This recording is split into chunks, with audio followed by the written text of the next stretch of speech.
لا حول ولا قوة إلا بالله العلي العظيم. أعوذ بالله من الشيطان الرجيم. بسم الله الرحمن الرحيم.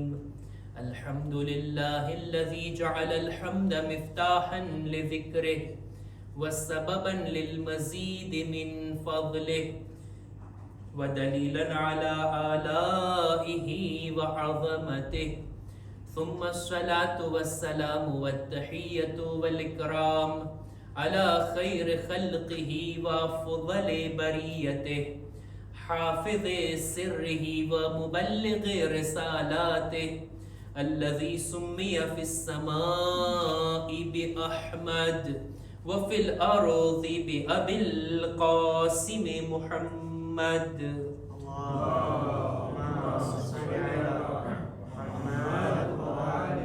وعلى أهل بيته الطيبين الطاهرين المعصومين المظلومين ولعنة الله على أعدائهم أجمعين. أما بعد فقد قال الله سبحانه وتعالى في كتابه الكريم. साथी મળીને સૂરે ઇન્ના અંઝલનાહની તિલાવત કરીએ. બિસ્મિલ્લાહિર્રહમાનિર્રહીમ. ઇન્ના અંઝલનાહુ ફી લૈલતિલ કદ્ર વમા અદરાકા મા લૈલતુલ કદ્ર લૈલતુલ કદ્ર ખૈરુમ મિન અલ્ફિ શહર તનઝ્ઝલુલ મલાઇકતુ વર્રૂહુ ફીહા بإذن ربهم من كل أمر سلام هي حتى مطلع الفجر. صدق الله العلي العظيم.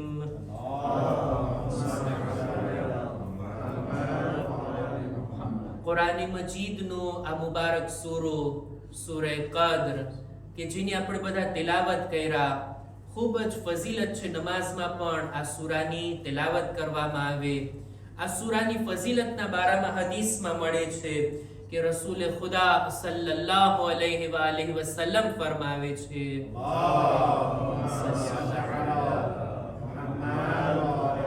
મન કરઅહા ઉઅતિય મિનલ અજર કમન સામ શહર રમઝાન વ અહયા લૈલતલ કદ્ર. જે કોઈ સૂરે ઇન્ના અંઝલનાહની તિલાવત કરે ને એને એટલો અજર આપવામાં આવશે જાણે એમ કે આખા રમઝાન મહિનાના રોઝા રાખ્યા હોય અને શબે કદ્રમાં જાગીને ઇબાદત કરી હોય. આ બધો સવાબ ફક્ત આ એક સૂરે કદ્રની તિલાવતમાં. સૂરે ઇન્ના અંઝલનાહને બુલંદ અવાજથી પઢો તો આટલો સવાબ, ધીમા અવાજથી પઢો તો આટલો સવાબ. આ બધી વાતો હદીસોની અંદર આપણને આ સૂરાની ફઝીલતમાં મળે છે. આ સૂરો કે જે છે શબે કદ્રના બારામાં, અને શબે કદ્ર કે જે ચોક્કસ રમઝાન મહિનાની એક શબ છે. માસુમીન આ રીતના બયાન કરે છે, રમઝાન મહિનામાં છે શબે કદ્ર, તમે રમઝાન મહિનામાં તલાશ કરો. ત્યારબાદ જ્યારે વધારે ઇસરાર થયું માસુમીનથી કે ભાઈ રમઝાન મહિનામાં ક્યાં છે શબે કદ્ર, ત્યારે કહેવામાં આવ્યું કે રમઝાન મહિનાના બીજા ભાગની અંદર તમે શબે કદ્રની તલાશ કરો કે આ શબે કદ્ર આ રમઝાન મહિનાના બીજા હિસ્સાની અંદર છે. માસુમીનથી વારંવાર ઇસરાર કરવામાં આવ્યો અને પૂછવામાં આવ્યું કે આ શબે કદ્ર, આ લૈલતુલ કદ્ર જેનો ઉલ્લેખ કુરાન મજીદમાં છે, કઈ રાત છે? જો શબે કદ્ર એની અઝમત એટલી વધારે, એની ફઝીલત એટલી વધારે કે માસુમીને ચોખવટથી આપણને આ રાતની ઓળખાણ નથી કરાવી. આપણે નથી જાણતા કે ચોક્કસ આ રાત શબે કદ્ર છે. આપણને અમુક રાતોની દરમિયાન માસુમીને રાખી દીધા, અને ખરેખર ઈ પણ એક લુત્ફો કરમની વાત છે. નહીતર જો આપણે આશુરાની માફક જાણતા હોત કે આજે આશુરા, આજે ઈદે ગદીર, આજે 15મી શાબાન અને આજે શબે કદ્ર જે ખાસ કુરાનના નાઝિલ થવાની રાત, જો આપણને ખબર હોત અને નાઉઝુબિલ્લાહ એ રાતની બેહુરમતી કરી અને કોઈ ગુનાહ કર્યા હોત તો એનો અઝાબ પણ બહુ વધારે છે. જાણી જોઈને જો કોઈ બેહુરમતી કરે એનો અઝાબ ઘણો જ વધારે છે. એટલે જ માસુમીને આપણા બચાવને ખાતર આપણને ચોખવટથી નથી કીધું કઈ રાત શબે કદ્ર છે. અને એટલે જ આ બધી રિવાયતોને જ્યારે જોઈ આપણા ઉલમાએ તો હતા એવા આલિમો કે જેઓ આખો રમઝાન મહિનો દર રાતના શબે કદ્રના આમાલ કરીને આખી રાત જાગતા. કે આખા રમઝાન મહિનામાં કોઈ પણ એક રાત છે ને શબે કદ્ર, મારે એની ફઝીલત મેળવવી છે. આખા મહિનાની અંદર 30 રાત, આપણે કહીશું 3 રાતે ભારી પડે છે, 30 રાત. એવા ઉલમાના નામ પણ મેં કિતાબમાં વાંચ્યા કે જેઓએ આખું વર્ષ જાગીને શબે કદ્રના અમલ કરીને ઇબાદત કરીને પસાર કરી છે કે વર્ષમાં તો એક છે ને શબે કદ્ર, મને ચોક્કસ શબે કદ્રની ફઝીલત મેળવવી છે. અને આ રીતના શબે કદ્રની જે કિંમત, જે એની ફઝીલત, એની મારિફતને રાખે છે ને, એ આ રાતની પાછળ હોય. ત્યારે એમ ના સમજવું જોઈએ કે લ્યો શબે કદ્ર જાગવાની રાત, ઇબાદતની રાત, અને જાણીએ કે એક બોજ અને ભાર હોય આપણા ઉપર. નહીં, શબે કદ્ર એટલી ફઝીલત વાળી રાત. માસુમીને આપણને ચોખવટથી નથી બતાવ્યું, ખૂબ ઇસરાર કરવામાં આવ્યું પણ નથી બતાવતા. ફક્ત અમુક બાબતો આપણને એવી જોવા મળે છે હદીસોમાં કે જેનાથી આપણને આ વાતનું ગુમાન, મજબૂત ગુમાન થાય છે કે બની શકે શબે કદ્ર 23મી માહે રમઝાન હોય. એક માણસ છે જેનું નામ છે જુહની. રસૂલ ખુદાની ખિદમતમાં આવીને કહે છે, યા રસૂલ અલ્લાહ, મારા એટલા બધા જાનવરો, એટલા હૈવાન, એટલું મોટું કામકાજ છે મારું કે હું વારંવાર મદીના નથી આવી શકતો અને ઇબાદતનો લાભ નથી લઈ શકતો. તમે મને કોઈ એક રાત કહેશો કે એ રાતમાં હું આવું અને આખી રાત ઇબાદત કરું તમારી મસ્જિદમાં તમારી સાથે?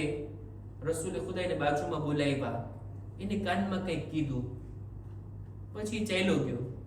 અસહાબ લોકોએ આ વાતની બરાબર નોંધ લીધી અને બરાબર એ લોકોએ જોયું કે આ જોહની આવી છે ઇબાદત કરવા માટે રમઝાન મહિનામાં.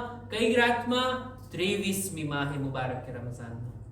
આખી રાત પોતે આવે છે, પોતાના જાનવરો, પોતાનો સામાન બધું લઈ અને તે આખી રાત ઇબાદત કરે છે. આ વાતથી આપણને ગુમાન થાય છે કે બનવા જોગ છે કે આ 23મી માહે મુબારક રમઝાન શબે કદ્ર હોય.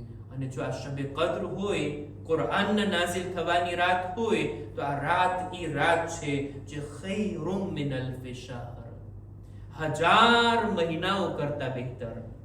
આ રાતમાં જે કોઈ અમલ કરીએ ને, એ અમલ 1000 મહિના કરતા બહેતર. 2 રકાત નમાઝ કોઈ પડે, એક સદકો કોઈ આપે, એક તિલાવત કોઈ કરે, અમુક આયતોની તિલાવત, કોઈ એવી સારી નેકી આ રાતની અંદર કરે, કેટલો અજર એનો વધી જાય કે 1000 મહિનામાં એ નેકી કરી હોય અને આજની રાતમાં એક નેકી કરી હોય. ઘણી જ ફઝીલત છે શબે કદ્રની. આવો આ રાતની અંદર આપણે બધા દિલ ખોલીને ઇબાદત કરીએ, ખુદાની બંદગી કરીએ. ખાસ કરીને આજની રાતની અંદર આપણા ગુનાહોની માફી માંગીએ. જેટલા ગુનાહ થયા હોય, આજની રાત બખ્શિશની રાત, આસમાનના દરવાજા ખુલ્લા છે. ફક્ત બંદો હાથ ઉઠાવે, દિલથી કહે અસ્તગફિરુલ્લાહ, ખુદા એને માફ કરવા તૈયાર છે. તૌબા, માફી. અને આજે આપણે નસીબદાર છીએ, આમ દિવસોમાં શબે જુમા તૌબા કરવાની શબ હોય અને આજે તો શબે કદ્ર અને શબે જુમા નૂરુન અલા નૂર છે. આજની રાતમાં કેવી રીતના તૌબા? મારે કુરાન મજીદની 2 આયતોની તમારી સામે તિલાવત કરવી છે. એક સલવાત પર મુહમ્મદ વાલે મુહમ્મદ.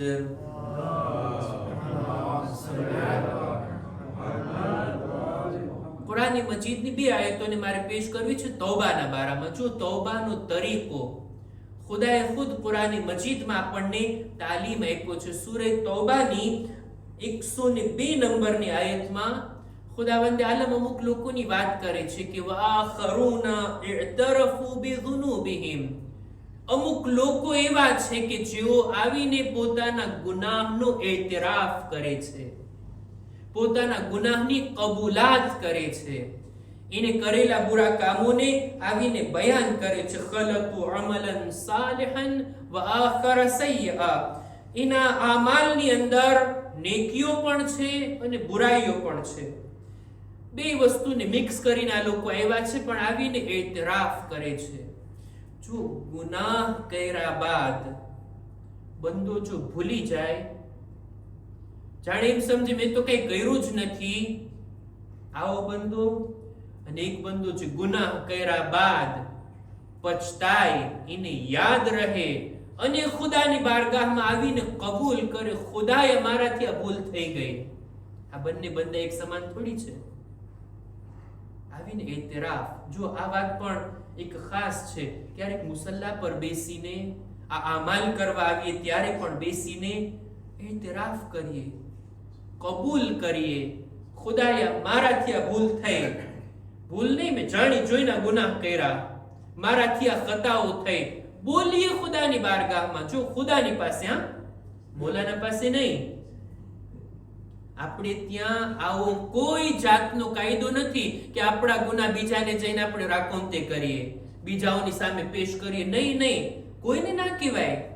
બુરા કામો પણ તમારાથી થયા હોય, બીજાને ના કહો. અમુક વડીલોથી મેં સાંભળ્યું, મારો પોતાનો એક્સપિરિયન્સ છે, હવે શું બયાન કરો. મોલાના જવાનીમાં મેં આમ કર્યું ને, મેં કીધું બસ કરો હવે, તમે જે કર્યું હોય તમે જાણો, તમારો ખુદા જાણે, મને શા માટે કહો છો? શા માટે આપણે કરેલા ગુનાહ કે ખુદાએ એના ઉપર પડદા રાખ્યા, બીજાઓને ખબર નથી? શા માટે મારા ગુનાહના ગવાહ બનાવું એ લોકોને, બીજાઓને જાણકારી આપું? નહીં, બીજા સામે ઇતરાફ નહીં, કોઈ આલિમ સામે પણ નહીં, આપણા મા બાપ સામે નહીં, કોઈની સામે, ખુદાની સામે. ખુદાયા આટલા વર્ષોની અંદર આટલી તે મને ઉંમર આપી, જ્યારથી બાલિગ થયો, સમજદાર થયો, મારાથી આટલા ગુનાહ થયા છે, કબૂલ તો કરીએ.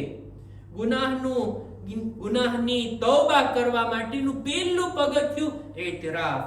ખુદા સૂરે તૌબાની 109મી આયતમાં કહે છે, 102 નંબરની આયતમાં કહે છે કે ઈ લોકો કે જેઓ આવીને એતરાફ કરે છે, એમના આમાલ સારા પણ છે ને બુરા પણ છે, બધું લઈને એ લોકો આવ્યા છે.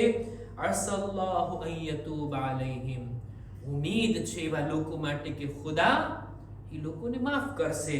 ઇન્નલ્લાહ ગફૂરુર રહીમ. આ પેલી આયત કે તૌબા કરવા માટે આવો, એતરાફ કરો, કબૂલ કરો. એમ નહીં કે જાણે એમ કે હું તો માસૂમ છું, મેં તો કઈ ગુનાહ કર્યા જ નથી, આ તો બસ ફોર્માલિટી માટે હું આવ્યો છું અમાલ કરવા, નહીતર હું તો આજે મરું સીધો જન્નતમાં. ના, એ રીતના વિચાર નહીં. પોતાને ગુનેહગાર સમજીએ અને પોતાના ગુનાહનો ઇકરાર કરીએ. આ પહેલો મરહલો.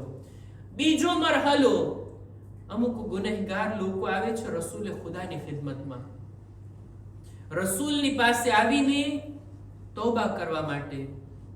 યા રસૂલલ્લાહ, અમે ગુનેહગાર છીએ, તમે અમને કહો અમારે શું કરવાનું, અમે કેવી રીતના તૌબા કરીએ. પોતાના ગુનાહની ડિટેલ રસૂલને પણ નથી બતાવતા, ખાલી એટલું કહે છે અમે ગુનેહગાર છીએ. એ આયતને પણ મારું દિલ ચાહે છે કે તમારી સામે એના શબ્દોનો હું તર્જુમો કરું. સૂરે અનઆમની 54મા નંબરની આયત, બહુ સારી આયત, એટલી ગુનેહગારોના દિલમાં ઉમ્મીદ પેદા કરીને એવી સારી આયત. ખુદાવંદ આલમ આ રીતના કહે છે, વઇઝા જાઅકલ્લઝીના યુમિનૂના બિઆયાતિના, ઈ મુમિનીન કે જે અમારી આયતો પર ઈમાન લાગે છે, એ રસૂલ, જો ઈ લોકો આવે તારી પાસે તો તમારે શું કરવાનું? ઈ ગુનેહગાર લોકો જે આવ્યા છે મોમિન છે, કાફિર કે મુશરિક નથી, મોમિન છે, પણ ગુનાહ લઈને આવ્યા છે. એ રસૂલ, જ્યારે અમારી આયતો પર ઈમાન લાવવા વાળા તમારી પાસે આવે, પહેલા તો તમે એને સલામ કરો. ફકુલ સલામુન અલૈકુમ. એ ગુનેહગાર બંદાઓ, જ્યારે તમે આવો છો રસૂલ પાસે તૌબા કરાવવા માટે, ગુનાહને માફ કરાવવા માટે, ખુદા તરફથી તમને સલામ આવે છે, સલામુન અલૈકુમ, ખુદા સલામ મોકલે છે. ત્યારબાદ હજી એક પૈગામ, કતબા રબ્બુકુમ અલા નફ્સિહિ રહમા, ખુદાએ પોતાની જાત ઉપર રહેમત કરવાને વાજિબ કીધી છે. જો આપણી ઉપર ખુદા કોઈ ચીજને વાજિબ કરી શકે, એ બંદા વાજિબ છે કે તું રોઝા રાખ, નમાઝ પઢ, હજ કર, આ બધું ખુદા આપણા ઉપર આપણી જવાબદારી નક્કી કરી શકે. બંદાને હક છે કે આપણે ખુદા માટે કઈ જવાબદારી નક્કી કરીએ? ખુદાએ તારે આમ કરવું જોઈએ ને તેમ કરવું જોઈએ, નઉઝુબિલ્લાહ. ના, આપણને શું કોઈને હક નથી કે ખુદા માટે કોઈ ચીજ વાજિબ કરે. પણ ખુદા તો પોતાના ઉપર વાજિબ કરી શકે છે ને, પોતાની જાત ઉપર કોઈ ચીજને વાજિબ કરાર દઈ શકે છે ને. ખુદાએ પોતાના ઉપર વાજિબ કીધું છે કે ઈ પોતાના બંદા ઉપર રહેમત નાઝિલ કરે. પહેલા તો સલામ કરે છે ગુનેહગારોને, ત્યારબાદ આ વાત કરે છે, અને પછી ખુદાવંદ આલમ કહે છે, અન્નહુ મન અમિલા મિનકુમ સુઅમ બિજહાલા, કોઈ બંદાથી બુરા કામ થઈ ગયા, જહાલત, નાદાની, ના સમજીના કારણે, ક્યારેક જાણતા પણ હોય પણ શહેવત, હવાએ નફ્સ, નફ્સની ખ્વાહિશાત, આ બધું એટલું વધારે થઈ ગયું કે આપણે જે જાણતા હતા એ બધું ભૂલાઈ ગયું અને ગુનાહ કરી બેઠા. આવા લોકો કે જો ગુનાહ કરીને આવ્યા છે, સુમ્મા તાબા મિન બાદિહી, એ લોકો જો આવીને તૌબા કરે ને, માફી માંગે ને, પછતાય, અફસોસ કરે ને, ફક્ત આટલું જ નહીં, વ અસ્લહા, પછી પોતાને સુધારે પણ, પોતાની ઇસ્લાહ પણ કરે, પોતાને બહેતર પણ બનાવીને, ફઅન્નહુ ગફૂરુર રહીમ, તો ખુદા એના માટે ગફૂર પણ છે અને રહીમ પણ છે, માફ કરનાર પણ છે ને રહેમત પણ નાઝિલ કરનાર. આ બે આયતોથી તૌબા કરવા વાળાના જે કામો છે તે આ, પહેલા તો આવીને એતરાફ કરે, કબૂલ કરે કે હું ગુનેહગાર છું. બીજું, તૌબા કરે, પછતાય, અફસોસ કરે, વિચાર કરે, પોતે નિર્ણય લે કે હવે હું નહીં કરું. અને ત્રીજું, પોતાની ઇસ્લાહ, કંઈક તો બદલાવ આવવો જોઈએ ને તૌબા કર્યા બાદ, નહીતર તૌબા કરવા પહેલા જેવા હતા, તૌબા પછી પણ એવા ને એવા, તો વળી આ શું કઈ તૌબા છે?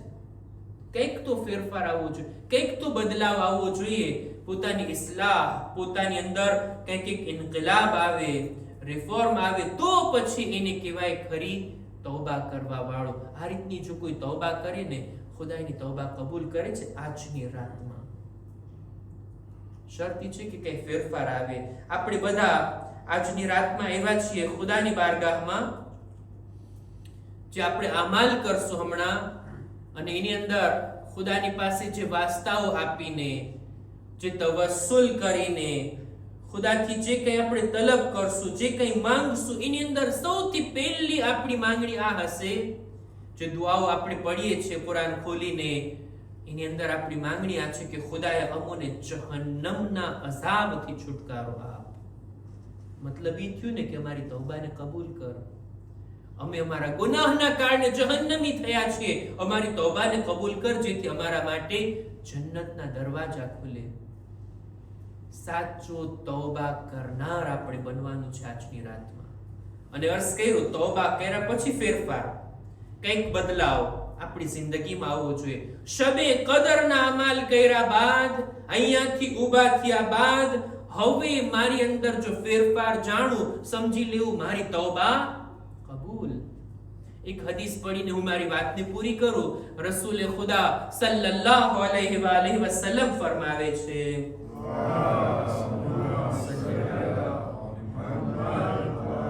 પોતાના અસહાબથી પોતે જ સવાલ કરે છે, એ લોકો જાણો છો સાચો તૌબા કરનાર કોણ છે?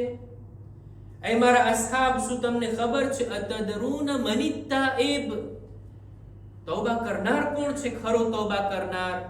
એટલે અસહાબ લોકો કહે છે, યા રસૂલલ્લાહ, અમને ખબર નથી, તમે જ ફરમાવો ને. ખરી તૌબા કોની કબૂલ? સાચો તૌબા કરનાર કોણ? એટલે રસૂલે ખુદા અમુક ચીજોને બયાન કરે છે. કે છે જ્યારે બંદો તૌબા કરે અને પોતે જેને નારાજ કર્યા છે એને રાજી ના કરે, તો આ માણસ સાચો તૌબા કરવા વાળો નથી. મેં કોઈની ગીબત કરી, મેં કોઈનું દિલ તોડ્યું, કોઈનું અપમાન કર્યું, મેં સામે વાળાને નારાજ કર્યો અને આવીને અલ્લાહ અલ્લાહ તૌબા તૌબા બે ચાર તમાચા મારી લીધા અને ઇસ્તિગફારની તસ્બીહ કરી નાખ્યા, તૌબા કબૂલ? જ્યાં સુધી સામે વાળાને રાજી ન કરવામાં આવે, આની ખરી તૌબા નથી. જે કોઈ તૌબા કરે પણ એની ઇબાદતમાં વધારો ના થાય, તો પછી એ સાચો અને ખરો તૌબા કરવા વાળો નથી. જે કોઈ તૌબા કરે અને પોતાના બુરા દોસ્તોની દોસ્તીને ના છોડે, તો પછી આ ખરો તૌબા કરવા વાળો નથી. જે કોઈ તૌબા કરે પણ બુરી બેઠકોમાં જવાનું અને બેસવાનું ના છોડે, તો પછી એ માણસ તૌબા કરવા વાળો નથી. આગળ ફરમાવે છે કે જે કોઈ તૌબા કરે પણ પોતાના અખલાકમાં કઈ ફેરફાર ન લાવે, પોતાની નિયતને ના સુધારે, તો પછી આ માણસની તૌબા ખરી તૌબા નથી. જે કોઈ તૌબા કરે પણ એનું દિલ ઇબાદત તરફ અને નેક કામો તરફ ના ખુલે, એની સખાવતમાં અને રાહે ખુદામાં કઈ આપવામાં વધારો ના થાય, તો આ માણસની તૌબા નથી. જે કોઈ તૌબા કરે પણ લાંબી લાંબી આશાઓને દિલમાંથી ન કાઢે, એ માણસ તૌબા કરવા વાળો નથી. જે કોઈ તૌબા કરે પણ પોતાની જબાનની હિફાજત ના કરતો હોય, એ માણસ સાચો તૌબા કરવા વાળો નથી. અને જે કોઈ તૌબા કરે અને પોતાની અંદર કઈ ફેરફાર ન લાવતો હોય, કઈ બદલાવ ના લાવતો હોય, આ બધી ચીજો જેની અંદર ફેરફાર થઈ હોય, બદલાવ આવ્યો હોય, ઈ છે ખરો તૌબા કરવા વાળો. ખુદા ઇન્શાઅલ્લાહ આજની રાતની અંદર આપણને બધાને ખરા અને હકીકી તૌબા કરવા વાળાઓમાં શુમાર ફરમાવે. ખુદાની બારગાહમાં દુઆ ગુજારીએ છીએ, પરવરદિગારા આજની રાતમાં બહેતરીન તકદીરને અમારા માટે મુકદ્દર ફરમાવ. ખુદાએ અમારી ઇબાદતો, અમારી દુઆઓ, તિલાવતો, રોઝા, નમાઝને તારી બારગાહમાં કબૂલ ફરમા. ખુદાયા અમારા મા બાપના ગુનાહોને માફ કર. ખુદાયા જેઓ બીમાર છે, ખાસ કરીને જેમના હકમાં દુઆની ભલામણ કરવામાં આવી, દરેકને શિફાએ કામિલા અતા કર. પરવરદિગારા ઝમાનાના ઇમામના ઝુહૂરમાં જલ્દી કરી અમારો શુમાર એમના સાથીઓમાં કર. ربنا تقبل منا إنك أنت السميع العليم